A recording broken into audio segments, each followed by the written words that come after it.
Saya Dr. Muhammad Hairul Anwar Hussein. Asalnya saya itu daripada daerah Pasir Gudang.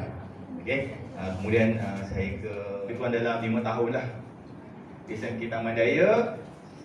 Saya melihat keperluan untuk masalah pembelajaran adalah murid yang berada di pinggir bandar.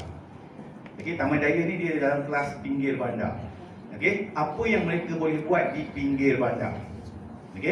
Mungkin ada tanah sikit, boleh jalankan pertanian. Murid-murid ini boleh bekerja di bengkel-bengkel sebab kebanyakan bengkel berada di pinggir bandar. Kita jarang dah jumpa bengkel di tengah bandar. Ada ke bengkel kereta dekat City Square? Tak ada kan? Dia juga naik pangkat di SMK Taman Sutera dan sekarang berada di SMK Taman Universiti 2. Okey, baiklah. Tajuk saya adalah mempersiapkan murid berkeperluan khas dan bagi meladani transisi kekerjaan. Dalam perbincangan ini, ini adalah satu research, sebenarnya research yang besar. Saya menghasilkan lebih kurang dalam 25 artikel di peringkat antarabangsa dan sekarang saya sedang compile beberapa artikel yang mempunyai high impact. Saya ada lebih kurang 5-6 artikel yang mempunyai high impact dan digabungkan dalam tajuk ini untuk dibuat sebagai salah satu research base kepada projek saya yang ini yang merangkumi semua item tersebut. Right. Abstrak saya ingat semua orang boleh dapat daripada yang dah diberi. Dan saya nak tunjukkan konseptual yang ada dalam apa yang dikaji dalam tajuk ini. Ada ibu bapa, ada guru, ada sumber kurikulum. Kalau kita tengok, saya akan terangkan ketujuh hubungan yang ada di sini. Right. Kalau dalam bentuk penulisan dia panggil hipotesis. Kalau dalam bentuk untuk saya menerangkan kepada tuan-tuan semua, puan-puan semua, ini adalah satu overview berkenaan dengan apa yang berlaku dalam kajian ini. Taman Sutera. Apa yang berlaku di sana? Muridnya duduk asrama. Kebanyakan muridnya duduk di asrama. Jadi apa peluang kurikulum yang mereka, apa peluang kerjaya bila mereka keluar lagi dengan keadaan, kalau di Taman Sutera mereka pekak murid cacat penglihatan, cacat pendengaran. Apa peluang kerjaya yang mereka boleh buat?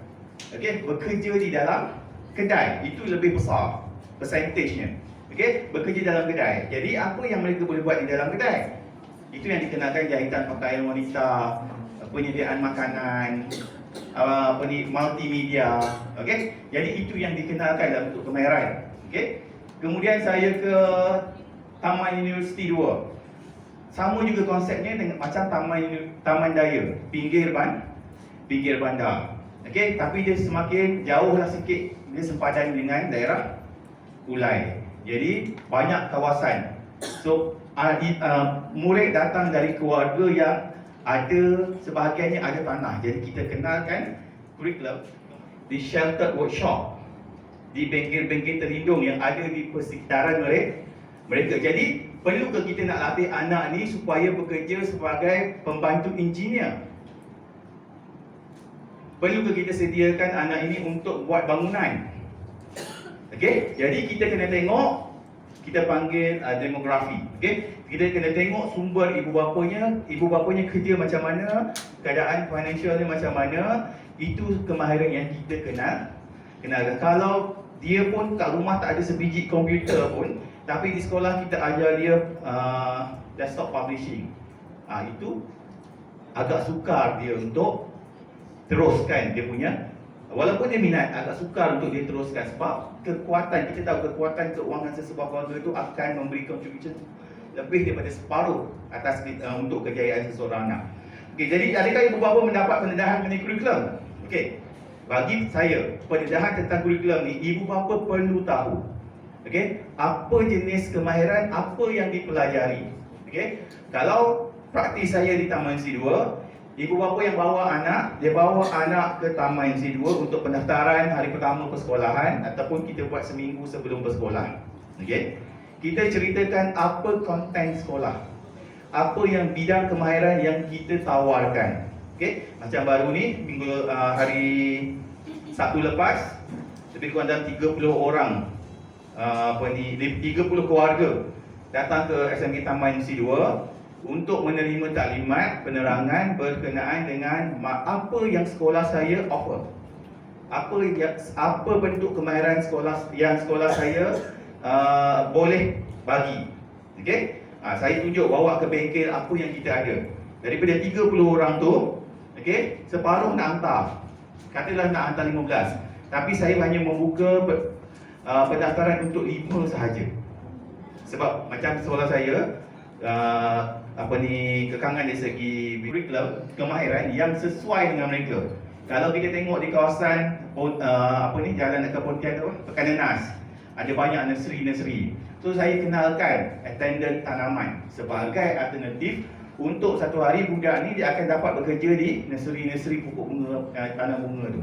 Dan juga mereka dapat mengembangkan bakat dia dalam pembuatan makanan. Okey, dari situ saya menggunakan pembuatan roti. Jadi kita kena ambil tahu ibu bapa terlebih dahulu. Dalam kita nak melaksanakan kurikulum, kalau kita tengok nanti saya akan tunjuk slide seterusnya. Saya akan tunjuk macam mana pemilihan itu dibuat.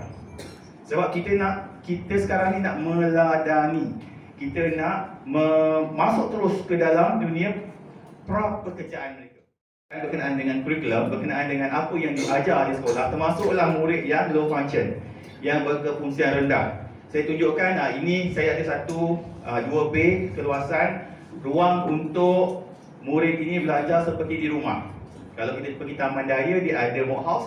Kalau pergi Taman Isi 2 pun ada mock house. Okay, dalam tu dia berfungsi sebagai sebuah lebih kurang macam rumah kecil lah, tapi lengkap ada. Ada bilik tidur, ada laundry part, ada semua ada. Ruang tamu ada, ruang makan ada. Okey, jadi apa yang kita tawarkan? Ibu bapa dia nak tahu sekolah tawarkan apa bentuk. Okey, macam saya, kalau saya nak hantar anak saya nak tahu sekolah tu boleh serve apa untuk anak saya. Okey, kalau ibu bapa yang datang kepada kita tak tahu anak tu akan diajar apa, kita kena bagi taklimat, kita kena bagi tahu. So, jaringan antara ibu bapa dan sumber kurikulum itu tak boleh ada barrier lagi, tak boleh ada satu halangan. Okey, kalau dulu ibu bapa saya hantar saya ke sekolah, dia tahu anak saya di sekolah untuk belajar saja. Okey, masuk tingkatan 4, dia tahu anak saya belajar kelas macam mana. Okey, tapi tak tahu konten yang saya belajar tu apa. Tapi pada zaman ini, pada hari ini, pada pelaksanaan pada tahun-tahun kebelakangan ini, kita perlu bagi tahu ibu bapa apa yang kita ajar, apa yang kita sediakan, dan apa yang kita bagi kepada ibu bapa itu adalah satu sumber yang objektif. Parent boleh nampak. Kalau sebelum anak datang ke sekolah macam saya lah, sebelum dia daftar ke sekolah saya, mereka perlu tahu apa yang kami ada. Kalau kami ada oven industri 3 biji oven industri untuk digunakan oleh 15 orang budak. Kalau nak datang lagi 10 orang, memang kita tak mampu. Itu yang saya buat di Taman Universiti. Okey. So sejauh mana ibu bapa terlibat dalam merancang kejayaan anak? Perlu ke ibu bapa ni merancang kejayaan anak dia? Perlu untuk anak khas. Sangat perlu. Sebab kita kena ingat dia ada masuk sekolah. Kalau sekolah rendah, masuk prasekolah. Habis di sekolah rendah pada usia 12, 13 ataupun 14. Okey. Kalau masuk ke sekolah menengah, dia akan ada di situ daripada umur 13, 14 sampai 19. Jadi dia ada beberapa tahun untuk belajar dan bagaimana kerjaya anak ini dikenalkan. Okey, saya ambil contoh sekolah saya lah, senang. Di sekolah saya, murid yang mendaftar di tingkatan 1 yang bukan high functioning, yang bukan kefungsian tinggi. Yang kefungsian tinggi dan boleh belajar di aliran perdana, mereka akan dimasukkan di kelas-kelas inklusif. Murid yang kefungsian tinggi hanya untuk beberapa mata pelajaran dan mahu ambil kemahiran, saya akan lompat ke dia tingkatan 2. Kenapa tingkatan 2? Tak pergi tingkatan 1 yang high functioning ni? Sebab mereka tidak perlu melalui sesi asas vocational. Jika dia masuk ke tingkatan 1, dia perlu melalui asas vocational. Tetapi yang kemahiran, yang kefungsian tinggi, dia akan lompat untuk terus bagi ke vocational spesifik. Okay, nanti saya tunjukkan macam mana dia berlaku. Right? Jadi ibu bapa perlu tahu, kalau dia tengok anak dia memang suka tanam pokok bunga, dia pergi ke sekolah saya yang tak pernah tanam bunga. So itu salah tempat. Macam di Taman Universiti 1 dan Taman Universiti 2, sekolah yang berhampiran macam Taman Daya 3 dan Taman Daya, Sekolah Taman Daya. Okey, jadi kita deal, sekolah you offer apa? Sekolah saya offer apa? Kita tak akan offer benda yang sama sebab kita jiran. So anak murid yang datang kepada saya, kalau dia minat buat multimedia, dia akan dicadangkan ke Taman Universiti 1. Okay? Kalau dia minat untuk buat landscape, dia akan dicadangkan penempatannya ke Taman Sutera yang berhampiran sebab kat sana ada SKM Landscape. Okay? Kalau dia suka menjahit, saya akan cadangkan ke Taman Sutera untuk ambil SKM jahitan pakaian wanita. Okay? Jadi begitulah ceritanya supaya ibu bapa ni dapat rancang. Tak adalah nanti bila sampai habis dia nak sekolah, cikgu nanti anak saya nak buat apa. Okay? Saya nampak benda ni selepas 20 tahun saya berkhidmat. Dulu saya ajar budak buta, saya sangat syok ajar budak buta. Sebab apa? Sebab mereka pergi akademik dan kita tahu ke mana dia akan pergi, sejauh mana dia akan pergi. Okay? Tapi bila 5-6 tahun selepas saya mengajar di Maktab Sultan Abu Bakar, saya rasa macam ditampak. Sebab apa? Bila murid pertama yang saya ajar untuk habis SPM, mereka masuk ke universiti dan mereka dapat ijazah, dia patah balik kepada saya, dia tanya, cikgu saya nak kerja apa? Dia boleh belajar, boleh ambil macam-macam jurusan di universiti, tapi dia akan patah balik kepada saya. Dia tanya, Cikgu Hairul, saya nak kerja apa? Tak ada orang nak ambil saya. Dari situlah timbul kesedaran pada saya, kita kena merancang kurikulum untuk dia bekerja. Transit di sekolah untuk belajar dan terus ke alam pekerjaan. Okey? Jadi apa yang berlaku dalam ini, ibu bapa kena tahu. Jadi fungsi kita di sini untuk melihat dan hubungan yang kedua adalah antara sekolah dan ibu bapa. Ibu bapa dia perlu ada bridge, perlu ada hubungan direct, okey, antara sekolah. Okey, apa bentuk rujukan untuk memberikan pemahaman kepada ibu bapa tentang transisi kerjaya. Kita kena bagi dia success story. Contohnya, ada murid masalah pembelajaran di Segamat sebabkan ayah dia ada ladang kelapa sawit yang luas. Dia berjaya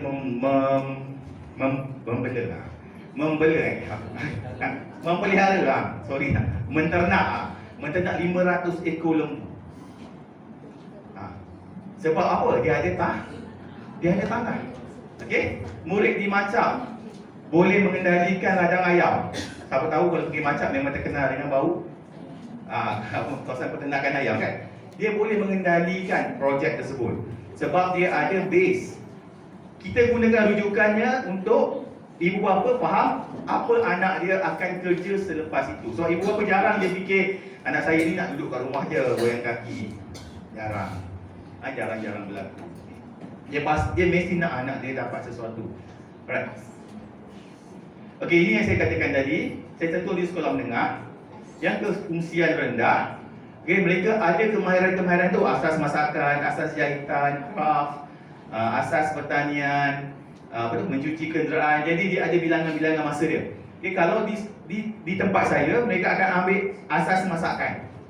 Okay, sebab saya offer pembuatan roti untuk tingkatan 2, 3, 4, 5.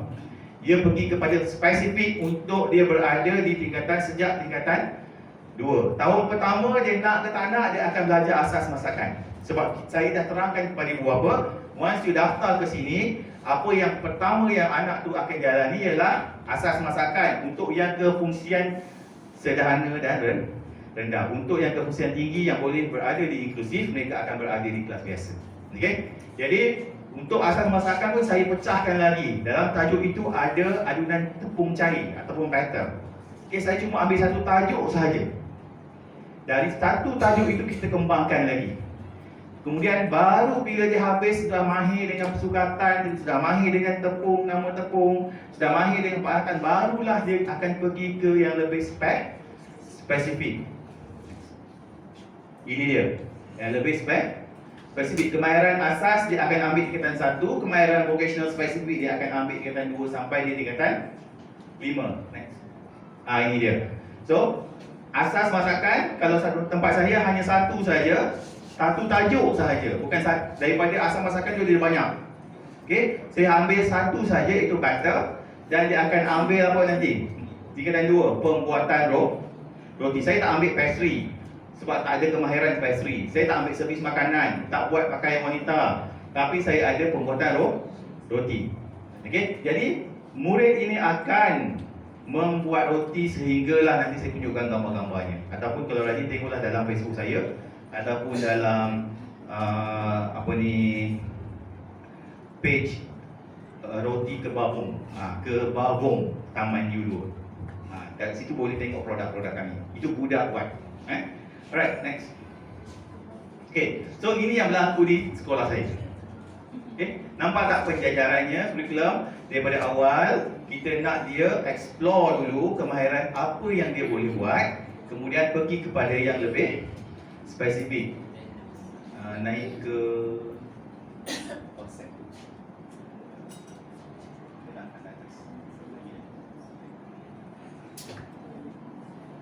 Okey, itu ibu bapa dan sumber kurikulum yang nombor 1 tu. Siapa yang sedang belajar, yang tengah buat master PhD boleh dapat kajian tu. Itu satu research. Itu baru satu research. Itu satu bidang. Yang keduanya ialah macam mana guru dan sumber kurikulum. Tadi kita tengok ibu bapa dan kurikulum. Sekarang guru, baru kita kajian yang kedua adalah fokus kepada guru sahaja. Macam mana mereka mentafsir kurikulum berdasarkan kefahaman. Okay, berdasarkan kefahaman je kurikulum. Kalau 10-15 tahun lepas kita tahu bila program masalah. Okey, bila program masalah pembelajaran mereka akan belajar ikut kemahiran yang guru ada.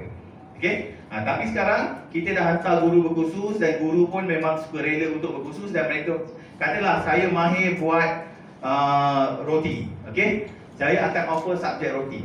Okay. Jadi tahap kefahaman saya tentang sumber kurikulum, tentang subjek adalah saya tahu yang roti itu boleh diajar sebab dia ada sumber kurikulumnya, dia ada silibus. Kita tak boleh masuk dalam jadual kalau dia tak ada dalam silibus dan tak ada sukatan yang diiktiraf. Okey, jadi cikgu tahu di mana mereka. Okey, saya lebih suka guru explore dan dapatkan satu bidang yang you mahir betul. Macam di sekolah di Taman UC 2, saya ada satu cikgu yang dia sanggup belajar di luar. Okey, sanggup belajar di luar, bayar sampai 1,000 lebih kalau untuk buat apa tu? Buat yang macam donut ada filling tu. Dia belajar bomboloni itu kosnya 1,500. Duit sendiri. Sebab dia kata saya nak ajar budak ni boleh buat bomboloni dalam dia punya PDP. Okey, memang jadi sebab dia betul-betul dapat kemahiran tu. Jadi kefahaman dia tentang kurikulum, tentang sukatan macam mana nak buat bomboloni itu memang berada pada level yang sepatutnya. Kita tak boleh ajar ya, katalah saya ni nak ajar buat lemang. Buluh lemang dengan buluh buat meriam buluh pun saya tak boleh nak beza. Macam mana saya nak ajar. Jadi kefahaman kita tentang sumber kurikulum dan guru.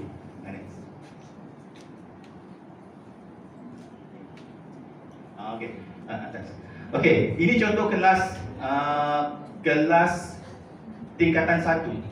Mereka yang saya kata tadi adunan tepung cair. So, dia belajar buat wafer. Ini kalau yang perempuan ni tak pernah bercakap sekali pun. Tapi kalau kasih barang, dia boleh sukat, dia boleh buat. Selepas walaupun tempoh PKP tu ni 3 bulan, tapi dia masih boleh lagi lah. Okay, next. Okay, dia boleh buat takoyaki. Walaupun mula-mula sebulan 2 buat tu pusing tu tak jadi. Pusing tu bila dah siap masak terbelah. Okey. Lama-lama dia bila dia buat pusing itu dia jadi bulat cantik. Okey. Mereka boleh buat. Jadi ini semua murid yang tingkatan 1 yang mendaftar tahun 2020. Next.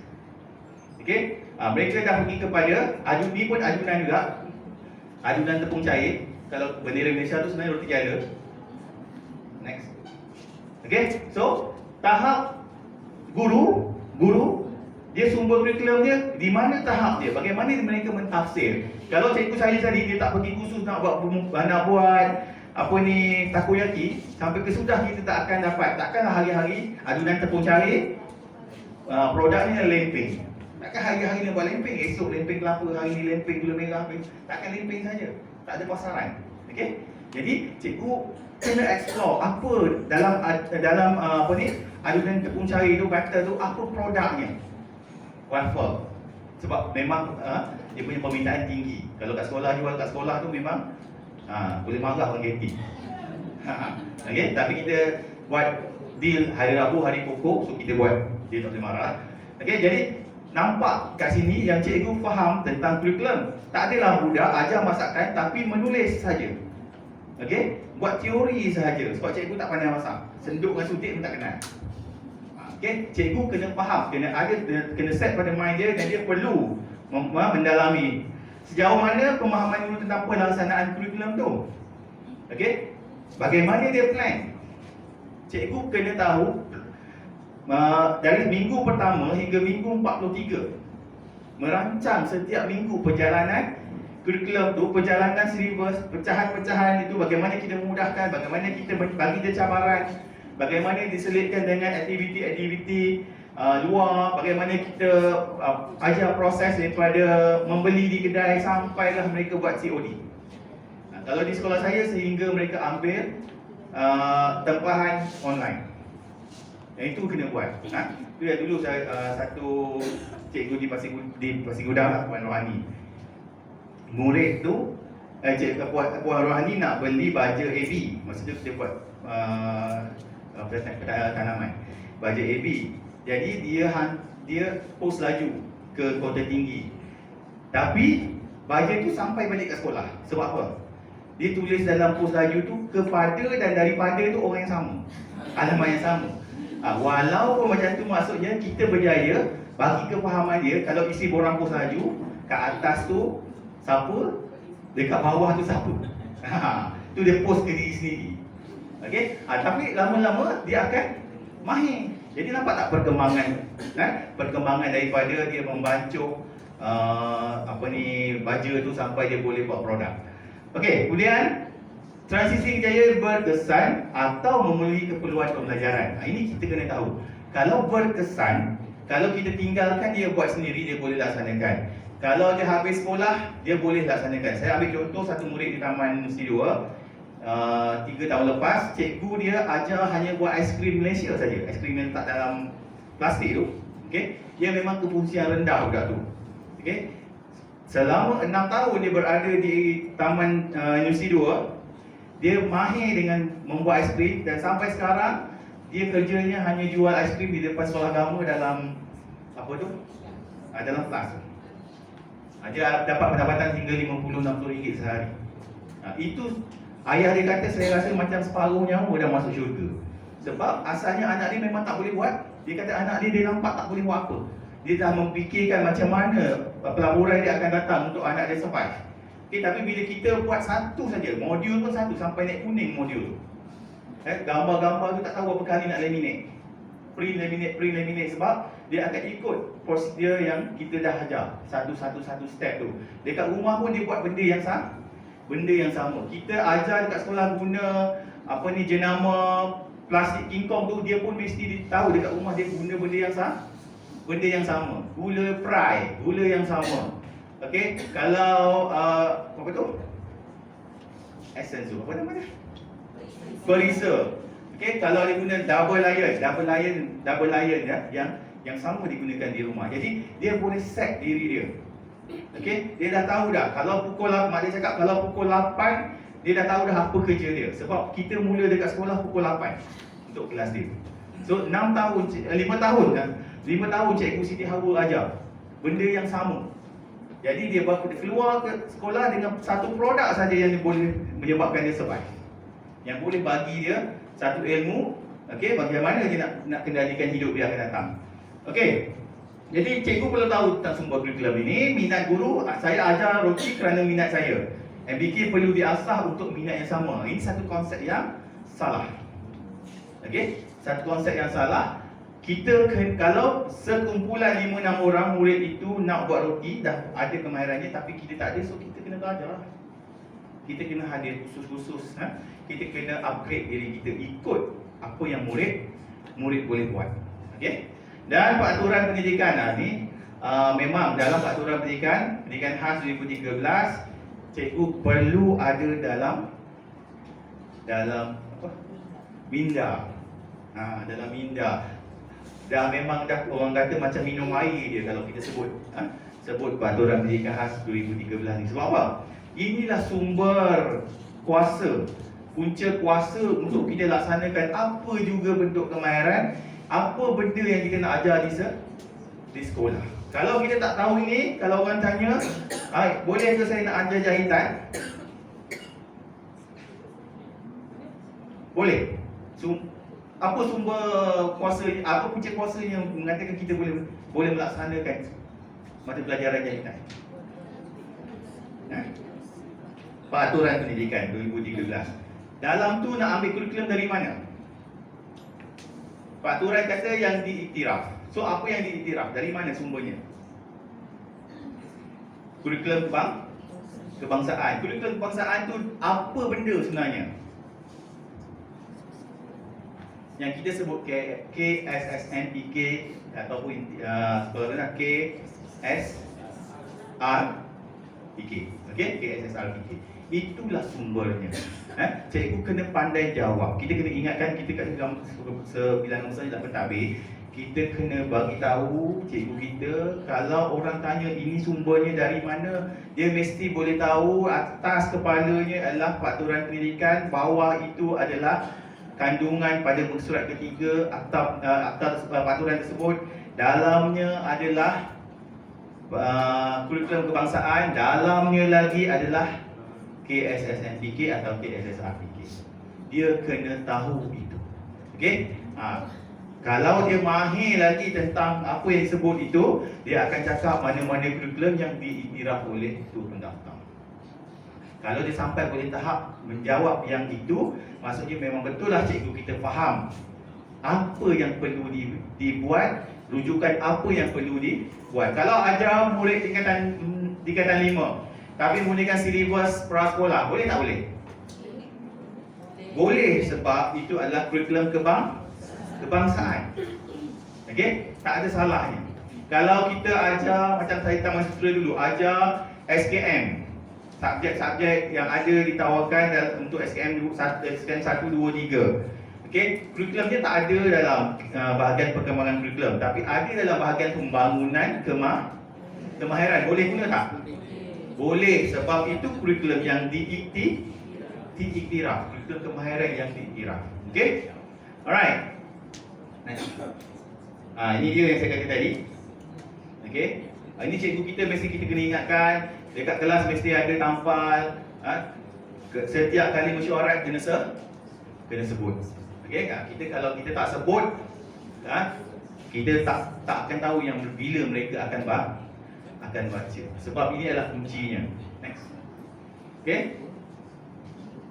Okey, ibu bapa kepada guru. Okey, kita tengok dari rajah yang konseptual. Okey, ibu bapa kepada guru, guru kepada ibu bapa. Nampak dia konsep dua hala. Tadi kita tengok ibu bapa kepada sumber kurikulum, guru kepada sumber kurikulum. Yang ketiga adalah ibu bapa kepada guru pula. Okey. Patutnya boleh buat arrow je kan. Okey, bergandengan, seiring sejalan. Sebab ibu bapa dan guru dia kena jadi satu pair yang saling memahami. Okey, saling kenal. Ni kalau bapa pun tak tahu cikgu dia nama apa, itu susah. Itu pada saya itu adalah susah kita nak mengajar. Kita sebagai guru tak tahu nama parent anak murid kita, itu pun susah. Dia kena kenal. Okey, anak murid ini Ali, siapa nama ayah dia? Ayah dia kerja apa? Dia duduk dekat mana? Semua kena ada dalam kepala cikgu. Sebab murid kita bukannya 1,500. paling tinggi di Pasir Gudang ni hanya Samandaya kan, 100 last year. Okay, kalau sekolah saya 54 orang. Okay, tak mustahil untuk kita kenal setiap murid tu. Kita dapat gambarkan dekat depan mata kita macam mana muka ayah dia, macam mana rupa mak dia. Okay, jangan sampai budak ni tak tahu balik rumah, habis sekolah balik rumah siapa ambil. Itu malam. Saya selalu cakap dengan ibu, dengan apa ni, cikgu saya, setiap guru dia kena kenal budak ini balik naik apa, kereta warna apa. Memanglah nampak kecam pada awalnya, tapi bila berlaku tu dalam masa 2-3 minggu dah tak ada masalah lah. Kita kenal, cikgu kenal siapa parent dia. Okay, tak adalah bila dalam grup WhatsApp kadang-kadang kita tak tahu nada orang tu. Mungkin mak student kata hari ni belajar, dia tulis hari ni belajar roti je. Hari ni belajar roti je. Lepas tu kita pula yang tak kenal parent tu, kita akan baca dengan nada yang berbagai. Dia ni asyik nak komplain je, anak dia buat roti, dia tak tahu ke anak dia memang buat roti. Dah jadi hubungan yang tak baik. Perception kita kepada orang. Sebab tu saya kata dengan cikgu-cikgu saya, you kena kenal parent. Kena tahu, sebab setiap orang ni dia berlainan nada. Kalau orang yang kenal saya, kalau saya tulis sesuatu, dia faham. Kalau Dr. Asno dia baca apa saya tulis, dia faham. Kak Bayah tulis baca, dia faham. Sebab apa? Kita kenal. Tapi kita kena tahu parent. Sebab tu saya kata parent ni kita kena kenal, kena ada hubungan. Jadi dari situlah kita cakap tentang sumber kurikulum. Dari situlah kita cakap kita ajar apa. Okey. Kemudian guru bantu ibu bapa untuk faham ibu bapa setuju dengan perancangan melalui RPI. Ini lagi satu hal. RPI. Ibu bapa mesti terlibat secara langsung dengan RPI. Dia kena rancang. Kalau cara saya, murid yang datang minggu pertama dan kedua saya akan buat plotting. Saya tak ada ni.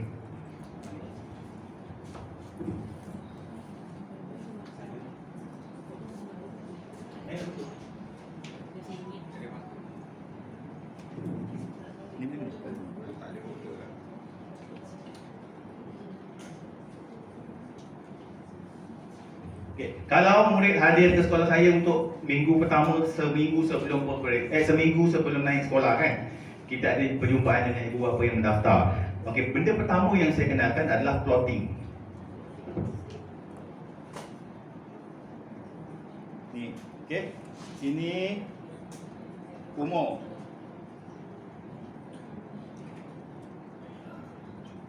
Sini bidang. Okey, ini umur. Ini bidang. So saya akan tanya dengan parent, agak-agak anak you umur mental dia berapa? Okey, kita tahu dia datang umur 13. Okey, 13, 14, 15, 16. Okey, biasanya saya akan buat 5 lah. Dan juga ada yang ke bawah, sampai 10. Jadi saya akan tanya komunikasi dia duduk dekat mana? Ini komunikasi.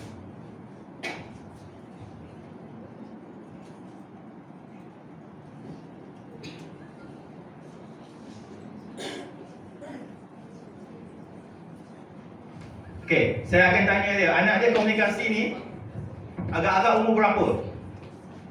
Dia kata komunikasi, cakap banyak ni, umur 16.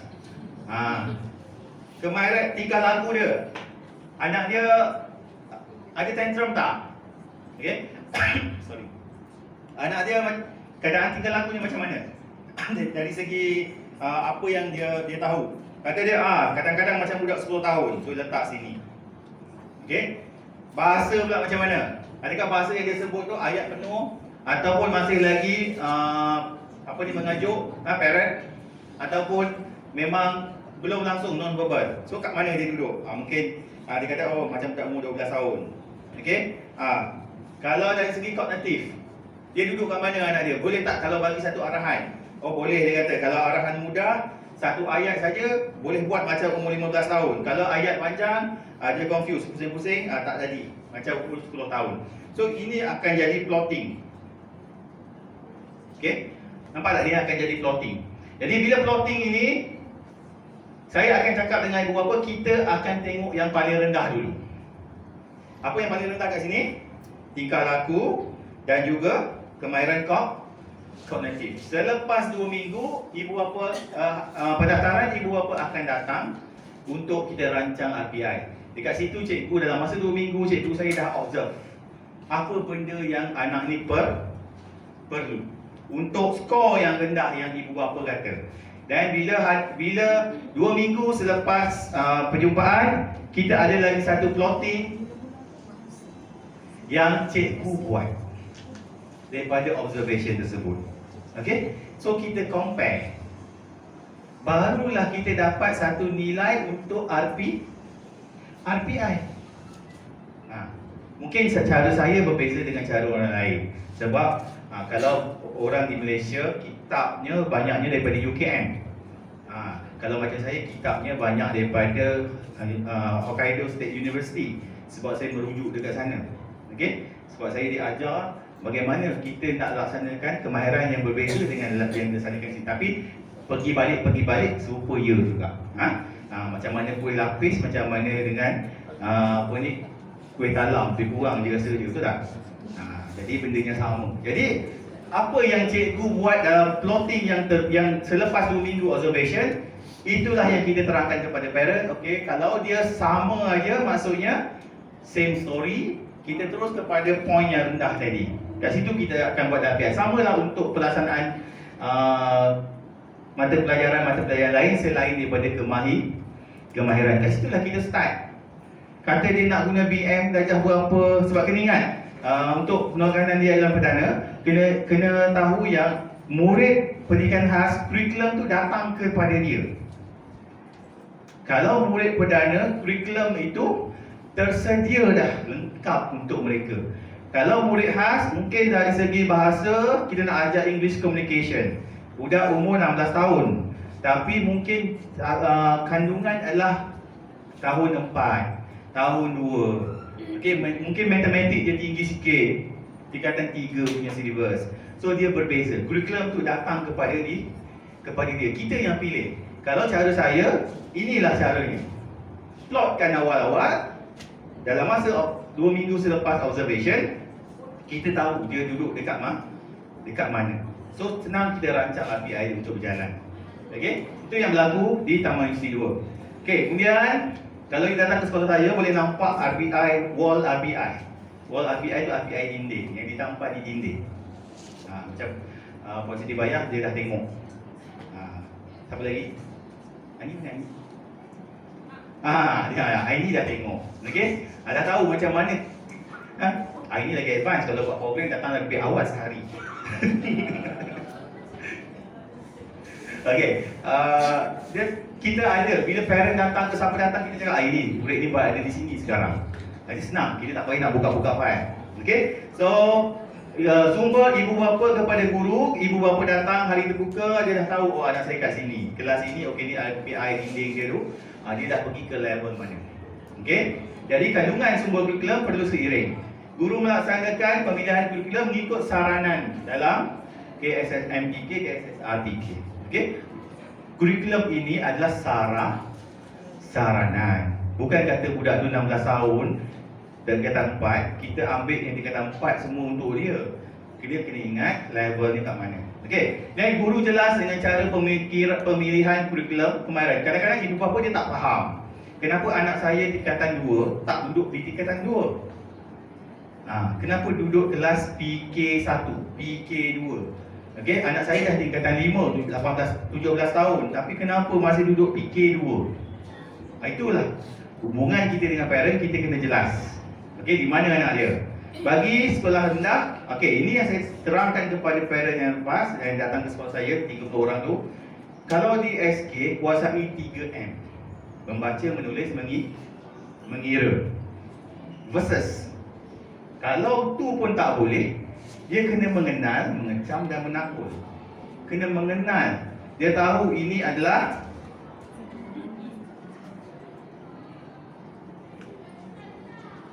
ini apa perkataan ni? Kalau kita perlu ke eja, tak kan? So kalau mengenal, dia tahu ini, dia dah boleh recognize ini adalah hospital. Okey, kalau sampai ke darjah 4, darjah 5, darjah 6 dia masih lagi sambung titik. Kita masih ajar dia sambung titik H. Ini tak bagi makna yang accurate untuk dia. Bagilah dia dalam proses mengenal. Kita boleh laksanakan 3M dan kita boleh laksanakan juga 3M yang berikutnya. Mengenal, mengecap dan juga menakut. Okey, ada pilihannya. Okey. Dan selesaikan keperluan modifikasi tingkah laku. Okey, walaupun pandai macam mana pun budak yang datang kepada kita, kalau masalah tingkah laku belum selesai, selesaikanlah dulu masalah tingkah laku. Masa BM kita ajar pun cerita tentang itu, masa matematik kita ajar pun cerita menyentuh tentang tingkah laku. Barulah murid jadi. Okey, next. Okey, kemudian yang keempatnya, kepada konsep.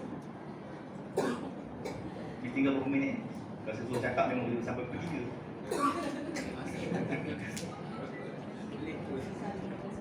Okey. So, kita tengok daripada akses kepada pencapaian kemahiran MBK, kemudian daripada pencapaian kemahiran MBK kepada equity. Okey, ini ada dalam plan pembangunan pendidikan 2000 apa? Dah nak habis dah plan pembangunan tu. 13 sampai 25. Okey. Okey, so akses.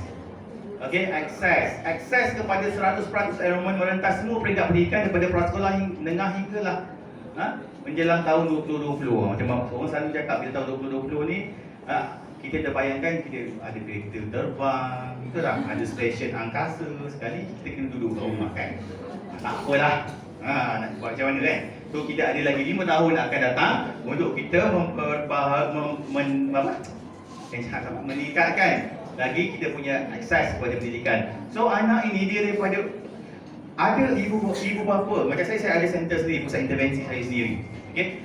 Ibu bapa yang datang ke center saya, dia tanya. Yang paling baru ni adalah minggu lepas. Anak dia umur 2 tahun 3 bulan. Dia datang, dia kata, boleh ke anak saya kalau macam ni? Dia tunjuk anak dia macam ni. Okey, sebab saya nampak anak dia datang saja masuk dalam bilik Messi Play, habis semua benda dia main.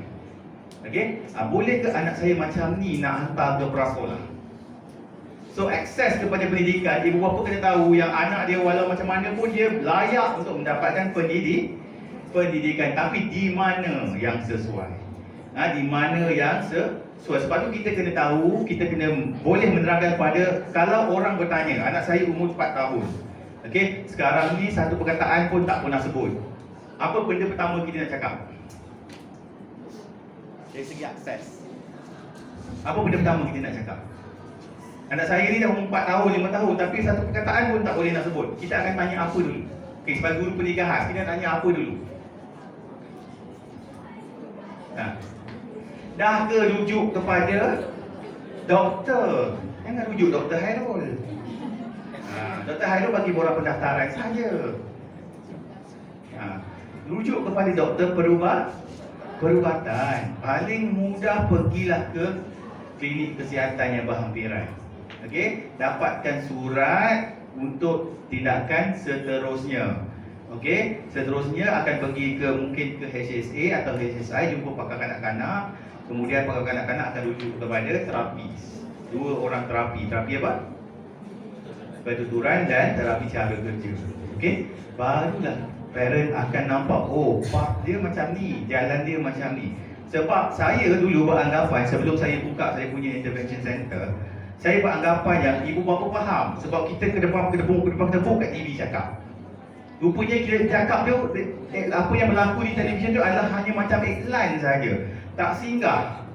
Tak singgah. Tapi bila mereka datang ke IEP saya dan bertanya apa kena buat. Oh, bila saya terangkan benda yang paling basic sekali iaitu akses kepada pendidikan, benda pertama ialah kenapa bukan sudah? Dah pergi. Kenapa bukan kenapa yang dikeluar adalah ya ke? Kenapa keluar tu? Kenapa tak keluar, saya dah pergi dah ni, jumpa pakar. Kenapa tak keluar macam tu? So mereka tak dapat akses. Mereka tak tahu akses anak mereka ni ke mana. Okey, saya ada juga parent yang datang kepada saya, umur anak 6 tahun. Okey, bulan 1 itu hari dia mendaftar. Minggu ketiga dia tanya dengan anak saya, agak-agak lagi 2 bulan boleh tak bercakap? Okey, dia hantar lepas 2 bulan boleh tak bercakap? Maksudnya dia tak dapat akses yang betul. Okey, takkanlah budak yang non-verbal zero lepas 2 bulan boleh cakap. Hebat now saya boleh buka rangkaian satu dunia ni. Sebab approach kita dengan parent, approach media kepada masyarakat. Okay, so akses kepada pendidikan, parent tahu ada di peringkat prasekolah, ada peringkat sekolah rendah, sekolah menengah, pusat pendidikan tinggi, pusat-pusat latihan kemahiran. Okay, mereka boleh akses ke situ. Next. Okay, ini yang saya kata akses tadi. Kita ada program inklusif, kita ada banyak pemilihan kurikulum. Kena ingat kurikulum, kurikulum kebangsaan, dalam tu ada KSSPK, ada macam-macam benda.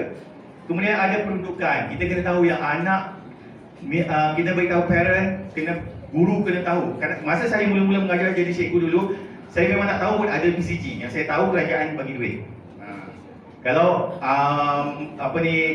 adik-beradik saya tanya macam mana budak-budak khas ni dia belajar, macam mana dengan peralatan, masa tu saja buta, macam mana braille ni, mahal harga dia. Saya cuma cakap kerajaan bagi duit. Okay, itu guru yang baru masuk. Okay, selepas beberapa bulan dia kena tahu ni, dia ada benda yang namanya PCG. Saya tahu adanya PCG, wujudnya perkataan PCG selepas saya keluar universiti. Teruk tak saya? Sebab sebelum tu saya di sekolah khas. Saya di Princess Elizabeth. Seolah-olah duduk di dalam kantung duit. Banyak benda boleh dibuat. Okay? Buat jamuan buat jual meja pun boleh dapat 100,000 satu malam. Okay? Itu lain. Alright, next. Yang keduanya ialah equity. 50% perlindungan dalam jurang pencapaian bandar luar bandar ekonomi. Anak khas pun terlibat juga dengan benda ni. Sebab kita yang saya katakan pada awal, apa yang saya terangkan tadi, dia duduk di mana? Pinggir bandar, pedalaman, tengah bandar. Sekolah dia dekat tengah-tengah bandar. Contohnya apa tu? SIGS, Sekolah Tengah Bandar. Apa akses kepada pendidikan untuk dia? Ada ke di SIGS kita buka PPKI? Tak kan? Ada ke di Tun Fatimah kita buka PPKI? Tak kan? Sebab itu ada akses lain daripada sepatutnya akses lain, pilihan. Itu adalah pilihan lain.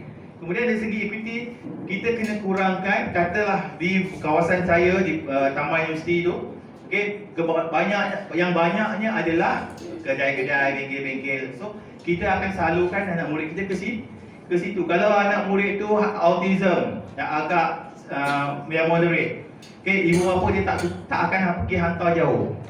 Selepas habis sekolah dia tak akan pergi hantar jauh. Paling-paling pergi ke kedai-kedai, ke tempat-tempat bekerja yang berdekatan. So, kita kena tahu ini. Next. Okey, peluang-peluang mereka di mana? Okey, untuk pengetahuan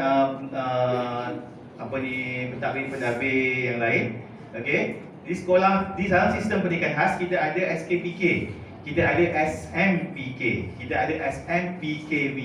V adalah vocational.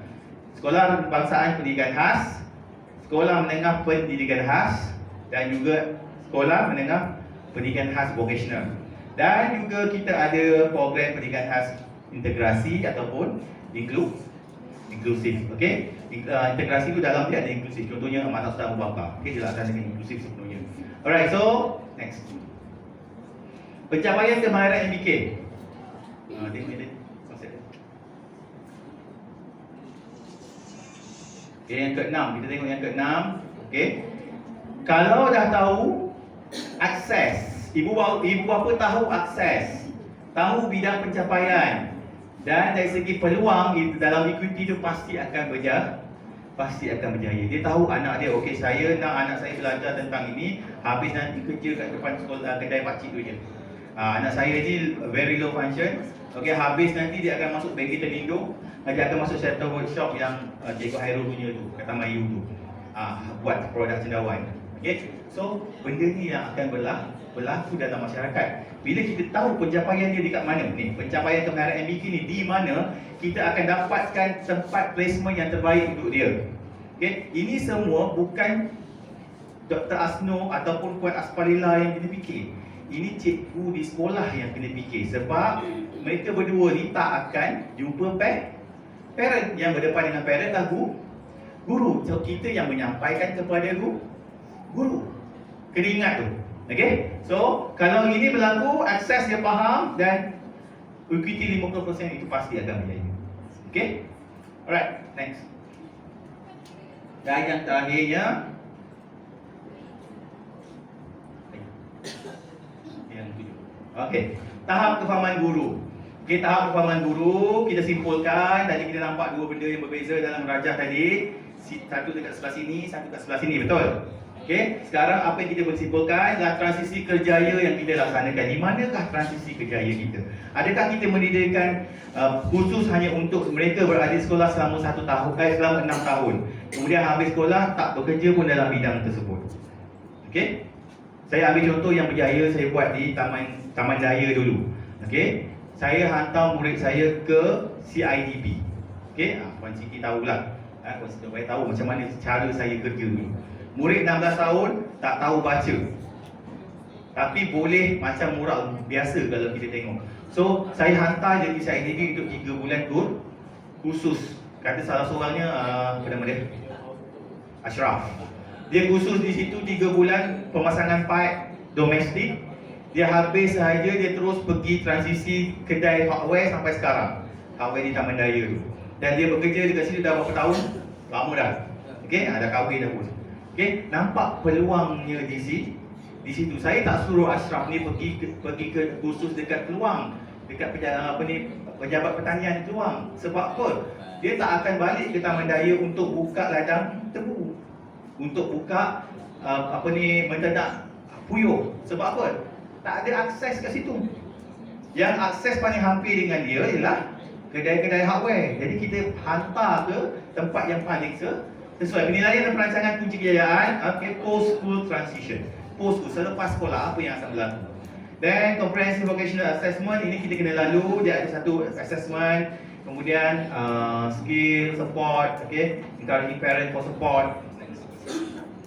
Ini nanti boleh saya akan share dan you boleh baca lah. Kemudian beberapa skill vocational. Vocational. Kalau kita nak anak kita, murid ni bekerja lepas 6 tahun di kedai hardware, kita kena ajar dia basic academic skill, communication skill. Tak payah nak ajar dia geografi sebab tak ada kena mengena. Next. Social and interpersonal skill, itu yang kita kena ajar. Cara cakap dengan orang. Orang kata saya nak paku. Dia pergi dekat department paku. Saya nak cat, dia boleh tunjukkan pada pada pelanggan, ini brosur cat. Tengok pilih nak apa.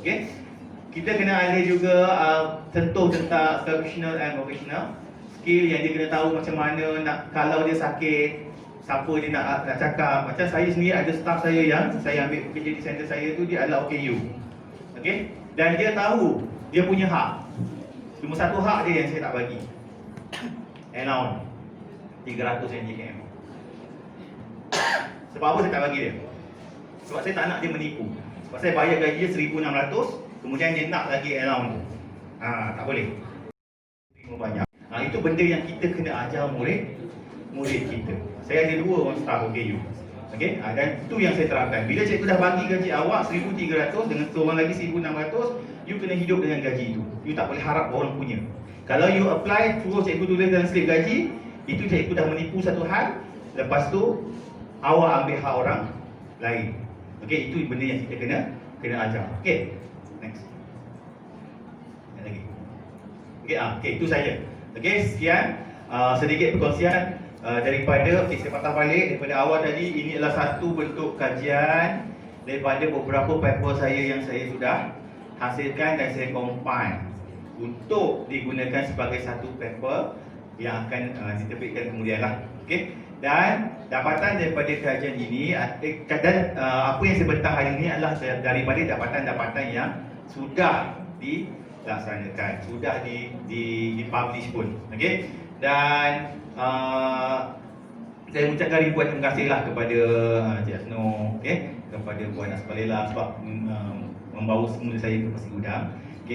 apa ni, sedikit perkongsian lah apa yang saya sudah laksanakan di Taman Universiti. Dan sebab kita PKP ni, kita tak boleh lagi nak pergi melawat. Tapi kalau selepas, seandainya selepas ni kalau nak melawat ke sekolah saya memang mengalu-alukan. Okay, alright, itu sahaja sekian dari saya. Assalamualaikum warahmatullahi wabarakatuh.